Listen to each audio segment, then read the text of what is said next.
Hi, this is Malcolm and you watch Mojo Recaps now. Before we begin this video, if you are one of those who like this kind of content, you're gonna miss a lot of fun if you don't follow and subscribe to our channel. So do it now, then come to see what we have for you today.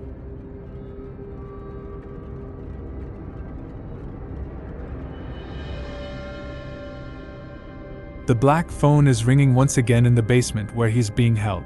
Finney strangely thinks he hears it too, but the ringing stops. He's still hoping to pick up a receiver person on the other end. It doesn't work since I was a kid. The grabber suddenly shows up and says that to Finney. He knows the boy is scared. He told him it'll take him home soon, but he's having unforeseen complications with something or someone upstairs. Finney now has serious doubts about what is going on there. Maybe the police upstairs. Anyway, that doesn't matter now, but whatever happens upstairs, he starts to have a feeling it's in his interests. So he offered the grabber that if he lets him go before they get here, he won't tell anyone about what he did it to him. Otherwise, he will scream so loud, but that won't do much good. The grabber informed him the door is completely soundproof, and he did it himself.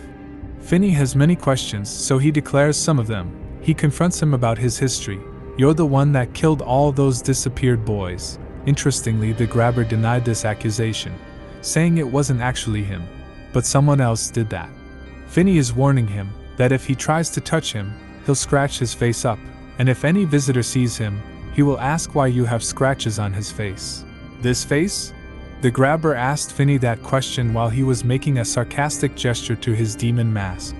After his leaving, and even though he already knew it wouldn't help him, Finney starts strongly screaming for help. But even right outside you cannot hear a peep. That isn't gonna work. But the tiny window up there does provide some fresh hope.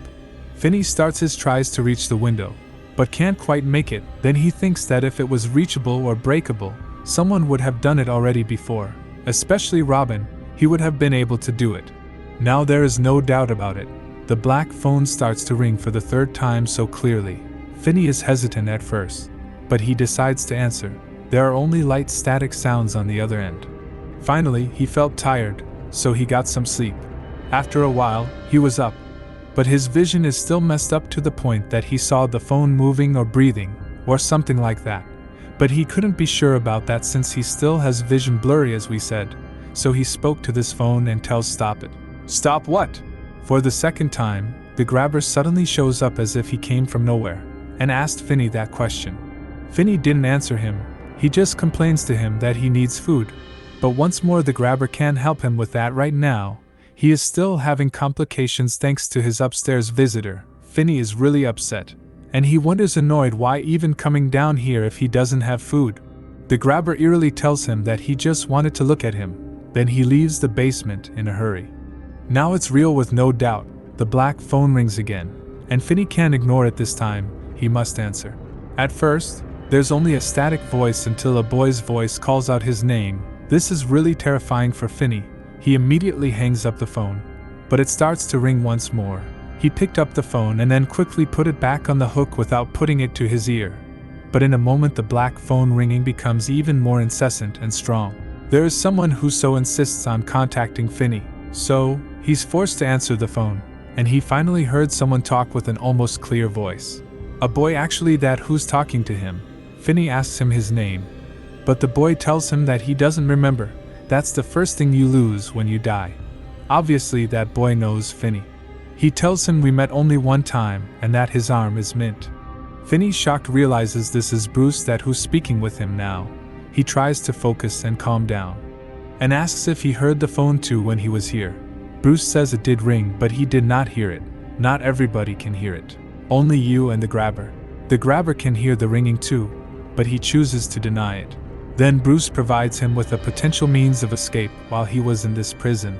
He tells him when he was there, he started to dig a tunnel through the floor, but he did not have enough time to finish that work.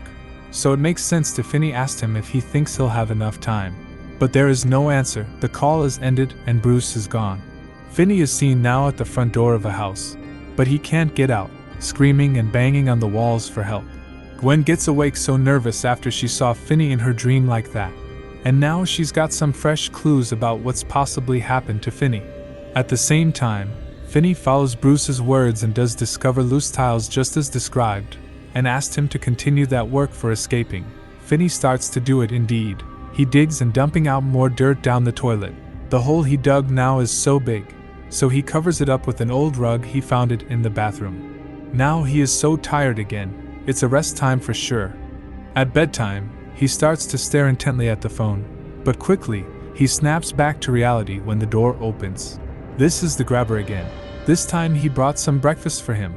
Finney now is shocked. The grabber has left the door unlocked. This is a real chance to run away, may never come back again if he misses it. He will never let that happen. But he is stopped by another phone call, and a boy on the other side warns him to not go upstairs. It's a trap. This is not Bruce this time, but a different kid who does only remember that his job is deliver newspaper. As viewers now, we're dismayed to see the boy's spirit appear in the room with him. Finney doesn't see that. Finney identifies him as another previous victim of the grabber named Billy. Billy stresses again the importance of not going upstairs. The sadist killer waiting for you on the other side with a belt. He didn't say that you can leave, so if you try to, he will cruelly punish you. You'll beg him to stop, but he will never stop. He will continue to the end. The call cut off at this point. This sacred call leaves Finney so confused, so hesitant, but he decides to take a risk anyway. So, slowly and hesitating, he starts climbing the stairs, but at the last moment he changes his mind and decides to go back. At the top, we found the grabber waiting for him, holding a belt and breathing heavily, exactly as Billy said.